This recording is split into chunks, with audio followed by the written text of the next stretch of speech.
So someone put iPad OS on an iPhone 17 Pro Max. And if you ever used like an iPad mini, you know exactly what this is. Like, you know how this feels.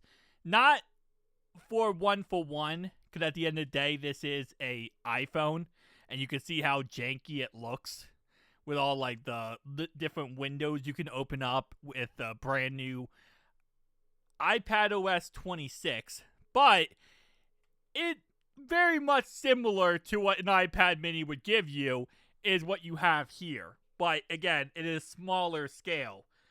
And wow, this looks so freaking weird. I don't know how I feel about it, but shout out real fast to the person who commented, who posted this. Doi Tran. There you go. The weird name. So he does say that the context is there's an exploit there was an exploit allowing you to modify mobile guest halts. This has been used in the wild for a while for stuff like iCloud bypass. At some point, this got leaked and someone pointed to Apple and got it patched. But I'm told they will publish a write-up when 26.2 releases. So, fun times. I love it when people do this. I love installing random softwares or firmwares on my devices. You know, with Android, you can just unlock the bootloader, and then you could pretty much do whatever you want. On this channel before, way back in the day, we put Windows 10 on the Surface Duo 1. We put Windows 10, or actually no, Windows 11 on the Surface Duo 1. Windows 11 on the Surface Duo 2. So stuff like that, it's just fun. You know, you're not supposed to be able to do that. You're not supposed to do that, but it just makes it so much fun that you can, right? That's my whole perspective. It just, when you can push the envelope and really take full control of your devices and do what you want, it's always an awesome thing. That's why a lot of people get mad at Nintendo for their whole policy of if you alter the device in any way, you can get banned. It's one of those things where I buy a device, I do what I want with the device, right?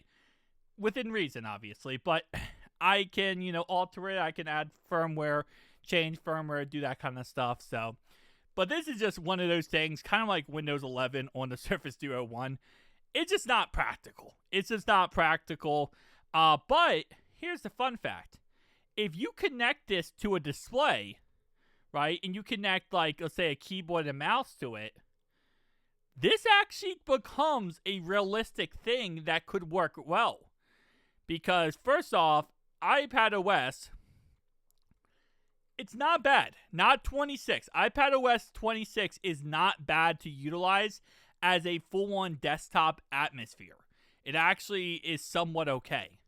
So you add that to an external monitor, and now you get yourself a phone that can also be an iPad/desktop setup in circumstances that will work.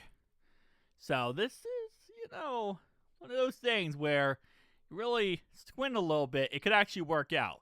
But you're not using this while it's just as an iPhone. This would be stupid as a typical iPhone. It just would not work out that well. But see you guys next one.